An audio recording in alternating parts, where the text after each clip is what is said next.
15 years of marriage ended in a single night. And not with tears, but with threats.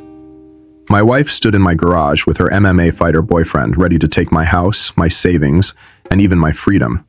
She thought a restraining order and false accusations would destroy me. What Amanda didn't know was simply vectors can come from the people we trust most, and how we respond defines who we are. Have you ever faced a moment like this? Share your thoughts below. Your story matters. My name is Derek Hawthorne. I'm 42 years old, and this is the story of how betrayal in my own home pushed me to wage a different kind of war, one I refused to lose. Derek Hawthorne pulled his truck into the driveway, the late afternoon sun casting long shadows across the garage door. As it rolled up with its usual metallic screech, his gut tightened. Something felt wrong, and Derek had learned long ago to trust that feeling. His garage had always been his sanctuary, a place where he could escape the noise of the world. But now, Amanda stood there as if she owned it, her manicured fingers resting possessively on the tattooed forearm of Rico Vega. Derek recognized him immediately. Rico was a flashy local MMA fighter whose face appeared on fight posters around town. Seeing him in Derek's garage wearing his favorite Metallica shirt felt like the final insult. Amanda's expression was cold, detached, nothing like the woman who once kissed him goodbye at every deployment. "We need to talk," she said, her voice sharp enough to cut glass. Derek stepped out of his truck slowly, his eyes never leaving Rico. His military training kicked in, cataloging exits, weapons, and potential threats. Talk about what, exactly? His voice was even, but his body was coiled like a spring. "I'm leaving you," Amanda said, lifting her chin defiantly.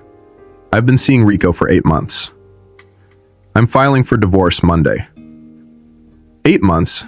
Derek didn't flinch, but the calculation ran through his head instantly. Right around the time she started yoga classes, girls' nights, and stopped looking at him the way she used to. Rico stepped forward, cracking his knuckles loudly, his smirk confident. "Leave now, soldier boy, or I'll put you in the hospital," he growled, his thick Boston accent dripping with arrogance. "She's with a real man now." Derek's chuckle was soft, almost amused, though there was no humor in his eyes. "Cage fighting is cute," he said, rolling up his flannel sleeves, revealing scars that caught the light. "Shrapnel wounds, knife cuts, the kind earned in real combat. But I spent 15 years ending lives in Afghanistan. I know 47 ways to put you down with my bare hands." Rico swung first, pride overcoming instinct. Derek moved with fluid precision, catching his wrist mid-strike and twisting it sharply. In seconds, Rico was face down on the concrete, his arm bent at an unnatural angle. Derek applied just enough pressure to make him understand how close he was to a broken bone. Amanda screamed, but Derek didn't raise his voice. "This is my house," he said quietly, his tone cold. "You want to leave? Leave. But you don't threaten me in my own home." He released Rico, who scrambled backward, clutching his wrist. Amanda's face twisted with fury. "You're both sick. I'm taking half of everything, Derek. The house, the savings, your precious truck." "Your lawyer can call mine," Derek replied flatly. "But next time you bring muscle to intimidate me, make sure it's someone who's been in a real fight." As Rico's car roared away, Amanda's angry glare was the last thing Derek saw before they vanished. He stood in silence, staring at the oil stain where Rico had hit the ground, the weight of 15 wasted years settling over him. Finally, he walked to his workbench, opened a drawer, and pulled out a satellite phone he hadn't touched in years. "They want war," Derek murmured, his voice low and steady. "They picked the wrong man." Derek remembered a time when Amanda's smile was the first thing he thought about in the morning, and the last thing he saw before shipping out on deployment. Their early marriage had been built on mutual respect and trust. Amanda was a kindergarten teacher then, soft-spoken, patient, and endlessly supportive. She had stood at airport gates with tears in her eyes, waving as he boarded military transports, promising to keep their life steady while he served. For years, Derek believed her love was as unshakable as the vows they had exchanged. But time changes people. After his third deployment, Amanda's tone shifted. She began making small, sharp comments, asking why he couldn't just take a normal job like other husbands. By his fourth deployment, her resentment had hardened into open bitterness. "You love the military more than you love me," she once snapped during a video call, her voice dripping with anger. Derek tried to reassure her, but every conversation felt like an interrogation. The warm woman he married was slipping away, replaced by someone who looked at his service as an excuse rather than a sacrifice.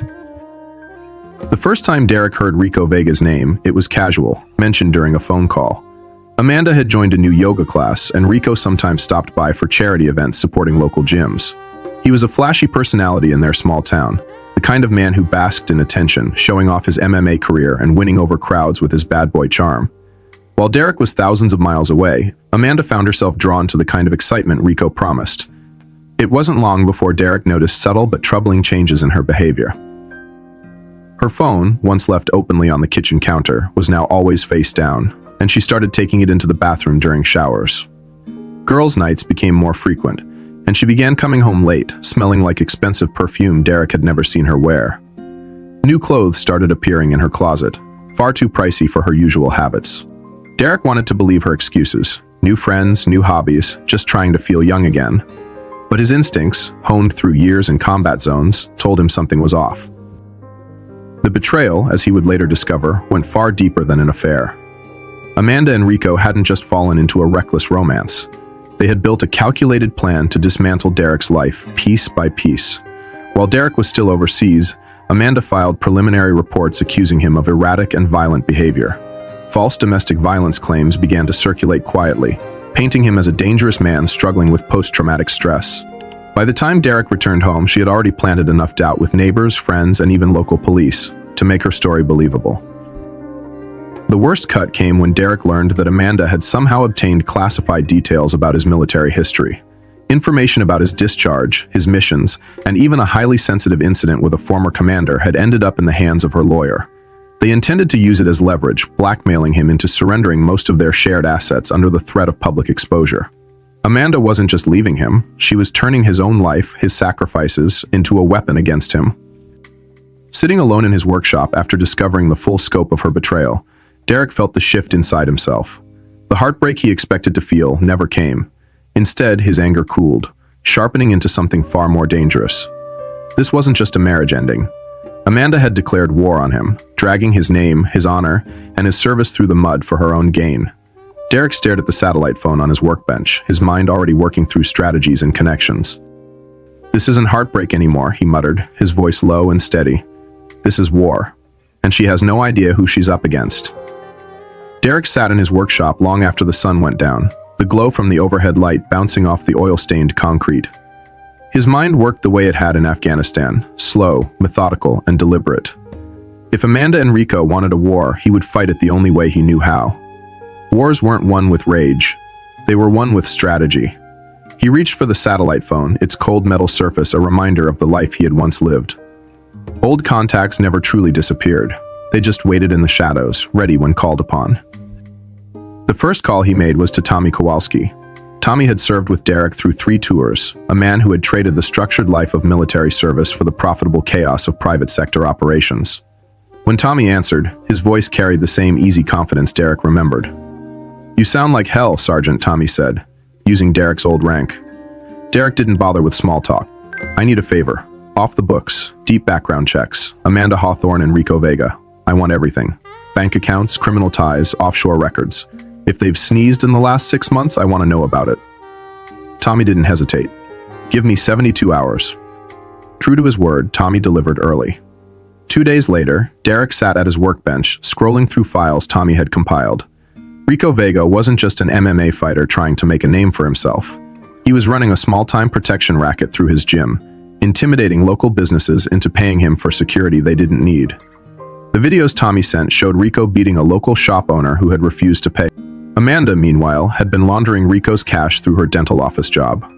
She used patient information to create fake billing records, funneling the dirty money into offshore accounts under false identities. But the most interesting discovery wasn't criminal, it was personal. Rico had a younger sister, Maria Vega, a college student on a pre-med scholarship. She was clean, uninvolved in his schemes, and from the look of her financial records, she had no idea how her brother was paying for her tuition. Rico could act tough in a cage, but Tommy's notes made it clear. "Every bully has something to lose," Tommy had written in his report. Derek leaned back in his chair, processing the information. Rico's soft spot was exactly what he needed. With his enemies exposed, Derek began setting his trap. Wars were won by forcing the enemy to overextend, to step into their own downfall.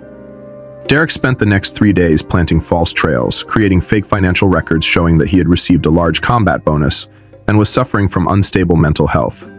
He left just enough breadcrumbs in his public files and private conversations for Amanda to find. Derek even staged a small argument with a neighbor within earshot of her friends, letting rumors of his supposed instability spread. It worked faster than he expected. Amanda, hungry for leverage, filed for emergency child support within the week. Her lawyer claimed Derek was a danger to himself and others, demanding $10,000, 0 cents a month in support, and freezing his primary accounts. Sitting at his workbench with a glass of whiskey in hand, Derek smirked as he read the legal notice. Every move she made tightened the net he was building. She had no idea that every file, every signature, every conversation was being recorded and documented. Perfect, Derek muttered under his breath, setting the glass down. The more you move, Amanda, the deeper you sink. This wasn't about heartbreak anymore. This was about dismantling them, piece by piece, until there was nothing left. The Riverside Casino buzzed with the roar of anticipation, lights flashing across polished marble floors as people crowded around the fight arena. Derek moved through the chaos unnoticed, blending into the staff in a crisp white server's jacket. Years of slipping through hostile territory made walking past security feel almost too easy. No one looked twice at him. He was just another employee carrying trays of overpriced drinks. But under the calm expression, Derek's mind was locked into mission mode. Every step, every turn, was calculated. Tonight, Rico Vega's world would collapse, and Amanda would watch it happen without realizing how close she stood to the man who had orchestrated it all. At ringside, Amanda sparkled in a red dress that looked far too expensive for a dental assistant's salary. She leaned on the barricade, smiling for cameras, cheering Rico as if she were already celebrating her victory over Derek. She looked radiant, confident, like someone who believed she had outsmarted everyone. Derek paused for a moment, watching her from the crowd. There had been a time when her smile meant home, when it had been genuine and warm. Now it looked cold, polished, and hollow, the smile of someone addicted to winning at any cost. While Amanda soaked up attention, Derek slipped past 2 distracted security guards and headed toward the fighters' area. Years of experience taught him how to move like he belonged, and no one questioned him as he passed through the restricted hallway. Rico's dressing room was loud with conversation, his corner crew laughing as they taped his hands. Derek pushed the door open with an authoritative nod. "Security check," he announced, voice flat and professional. The crew barely looked up before returning to their work. Rico's grin widened when he spotted Derek. "Hey, soldier boy," he said with a mocking tone. "Come to watch me become champion." His Boston accent carried the same smugness Derek had heard in the garage weeks ago. Derek didn't rise to the bait. Instead, he reached into his pocket, pulling out his phone, and with one swipe, he changed everything. "Actually," Derek said calmly, "I came to deliver this." The phone screen lit up with a grainy video. Rico and 2 of his gym associates beating a local shop owner in his office, demanding payment for protection he didn't need. The date stamp was clear. From just a month ago. Rico's smile faltered. "Where the hell did you get that?" "Same place I got these," Derek replied, swiping to photos of Amanda forging dental office records, funneling money into offshore accounts. He let the images linger just long enough for Rico to absorb them. "The FBI would love to see this. Especially with your sister's name attached." Rico's face hardened, but his eyes betrayed him. "Leave Maria out of this." "She's a good kid," Derek said evenly. "Pre-med, full scholarship. She has no idea her big brother's paying for her future with blood money. But if I send these files to the right people, her scholarship won't mean much once her name gets dragged through an investigation." Rico stepped forward, fists tightening, but Derek didn't flinch. "Go ahead," Derek said. "Swing again. See how that worked out last time. But this is bigger than broken wrists now. This is about choice. You either take a dive in the 3rd round and disappear after tonight, or I burn everything. Your reputation, Amanda's freedom, and Maria's future. Choose carefully." For the first time, Rico looked genuinely afraid. The cocky fighter deflated, his confidence replaced by panic. "You're insane," he muttered. "No," Derek said, slipping his phone back into his jacket pocket. "I'm thorough." Rico stared at the floor, breathing hard, then nodded reluctantly. "Fine, 3rd round. Then I'm gone." "Smart man." Derek adjusted his cuffs, turning toward the door as if nothing had happened. "Consider this your one and only warning. You try to cross me again, and no one will find you before I do." As Derek left the dressing room, The sounds of laughter and conversation faded behind him. He moved back into the crowd, calm and collected. The first domino had fallen, and by the end of the night, Amanda's empire of lies would start to crumble right in front of her. The roar of the crowd turned to boos as Rico hit the mat in the third round, crumpling after a punch that barely grazed his chin. The referee rushed in, waving his arms, but Derek could see the lack of conviction in Rico's performance. It was an act, and anyone with experience could tell. The arena buzzed with anger, fans shouting accusations of fraud. But Derek stood calmly in the crowd, watching the chaos unfold. This was exactly how he wanted it. Rico had played his part. By morning, his reputation would be destroyed and his career finished. Derek knew the fighter would vanish long before promoters or the athletic commission could investigate. Rico Vega had just fought the last match of his life, and Amanda would soon find out what it meant to back the wrong man. By dawn, Rico was gone. His Dodge Challenger disappeared from the casino garage, his apartment emptied overnight, and his gym locked with a handwritten, "Closed until further notice" sign taped to the door. The city buzzed with rumors, sports networks speculating about illegal betting and match fixing. Amanda, however, had much bigger problems. Derek found her in the casino parking lot that afternoon, pacing wildly and screaming into her phone. Her voice was shrill with panic as she shouted at someone about frozen accounts and flagged transfers. She didn't even notice Derek until he spoke. "Rough day?" Derek's tone was calm, almost conversational. Amanda spun around, her face pale with fury and fear. "You did this, didn't you? My accounts are frozen. The bank says the FBI flagged them. You..." "Me?" Derek interrupted smoothly. "I didn't touch your accounts. I just redirected everything you stole to where it belongs. Veterans charities, crisis support lines, recovery programs, all in your name. People are going to think you're a hero, Amanda. Quite a change from what you really are." Her lips trembled as anger battled desperation. "You can't do this. That money was mine." "Money was ours," Derek corrected. "But you used it to fund a criminal racket. Consider it a donation. You always wanted to feel important. Now you'll be on every press release as the generous donor who gave it all away." Amanda's phone slipped from her hand as she stumbled toward him, her expression crumbling. "Please, Derek. We can fix this.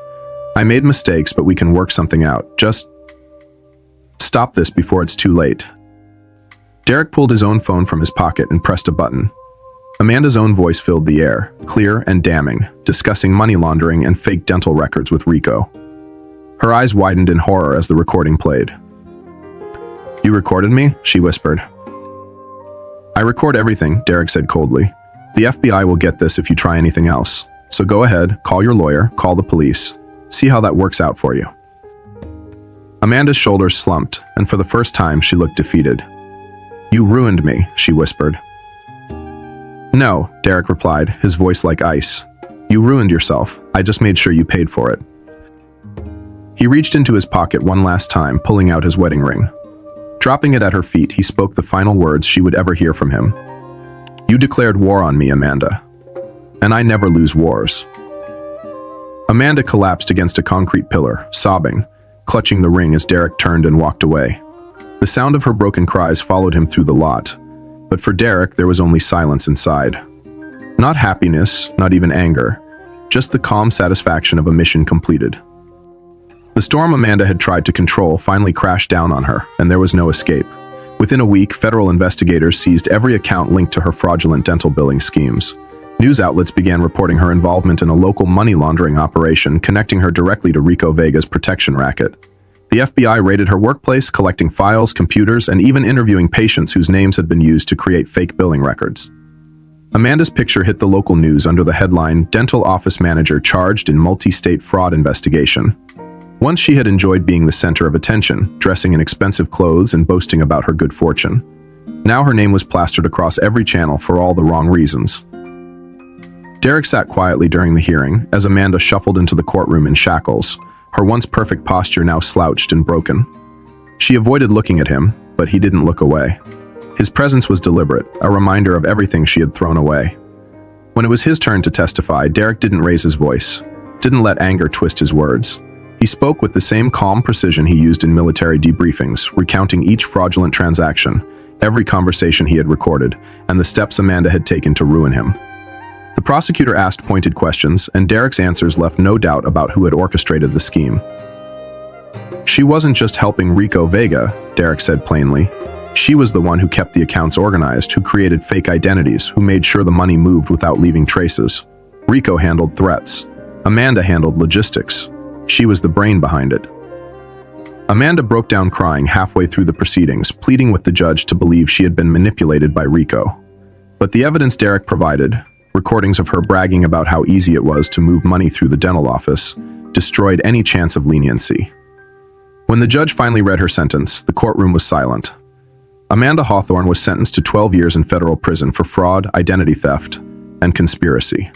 She would be eligible for parole after 8, but Derek doubted she would last that long in a place where criminals had their own sense of justice. Rico's downfall was faster and far more public. Videos of him beating business owners for protection money spread online like wildfire. The State Athletic Commission banned him from every sanctioned fight, stripping him of his license. Local gyms cut ties, his sponsors pulled out, and fans who had once cheered his flashy knockouts now called him a coward and a cheat. His name became synonymous with scandal, his once promotive career in tatters. Within days of losing his final fight, Rico disappeared. Some said he fled to Mexico, others claimed he was hiding in South America under a fake name. Derek heard all the rumors but felt no need to confirm them. Rico didn't matter anymore. His life was over, not by Derek's hand, but by his own greed and stupidity. That evening, Derek sat in his workshop with a single glass of whiskey. The quiet hum of the ceiling fan the only sound in the room. His wedding ring was gone. The stain where Rico had hit the garage floor long scrubbed clean, but the memories lingered. He looked at the tools on his workbench, the same tools he had once used to build furniture for Amanda. The same hands that had spent years protecting her future. Now those hands had dismantled everything she had built to destroy him. He raised his glass slowly, staring at the amber liquid as if it held the answers to every hard lesson he had learned. Some was end with treaties, he murmured to himself. But this ended with surrender. There was no joy in his voice, no gloating, just a deep, cold finality. Amanda was gone, Rico was nothing more than a ghost, and Derek had his life back. Not the same life he had before, but one forged in fire and betrayal. As he finished his drink, he allowed himself a small, tired smile. The mission was complete. The war, at last, was over. The months that followed were quiet, almost unnervingly so. Derek filled his days with work that gave him purpose, volunteering with local veterans charities and organizing fundraisers for wounded soldiers. His name started to circulate in circles where honor still meant something. He didn't seek recognition, but families who had lost fathers and brothers to war wrote him letters, thanking him for helping recover stolen funds or connecting them with resources. For the first time in years, Derek felt like his service mattered again. Not on the battlefield, but in the lives of those who had sacrificed everything and been forgotten. He spent long afternoons in his workshop, building furniture for charity auctions. The act of shaping wood with his hands grounded him, reminding him that creation was just as important as destruction. Sometimes, as he sanded a chair leg or polished a table, he thought about Amanda. Not with anger, but with a grim acceptance. What they had shared was gone long before she betrayed him. The woman who had once waited by the window for him to come home no longer existed. That Amanda had died the moment she chose Rico over loyalty, greed over love. News of her fate eventually reached him through mutual acquaintances. Amanda had been transferred to a federal facility in another state. Life inside had not been kind. Without Rico to protect her, without money to buy influence, she had become just another inmate in a system that chewed up the weak. Rumors said she spent most of her days in isolation, broken by the reality that her charm and manipulation no longer mattered. People she had once called friends cut ties, unwilling to risk association with a convicted fraudster. Even her own family stopped answering her letters. Derek felt no satisfaction in her suffering, only the inevitability of consequences. Some betrayals simply couldn't be undone. One rainy evening, Derek sat in his workshop with a mug of coffee when his satellite phone buzzed. The number was familiar, and he answered without hesitation. "Hawthorne?" he said. Tommy Kowalski's voice crackled through the line. "Got something you might want to hear, Sergeant. There's a crew scamming disabled vets out of their benefits. Same setup as Rico's racket, just bigger. Thought you'd want in." Derek leaned back in his chair, staring at the ceiling for a moment. Once, he would have turned down an offer like this, tried to build a life away from the shadows of his past. But he knew better now. Some wars didn't stay on foreign soil. They lived here, in quiet neighborhoods and respectable offices. run by people who preyed on those who had already given everything. "I'm in," Derek said finally. "Thought you'd say that."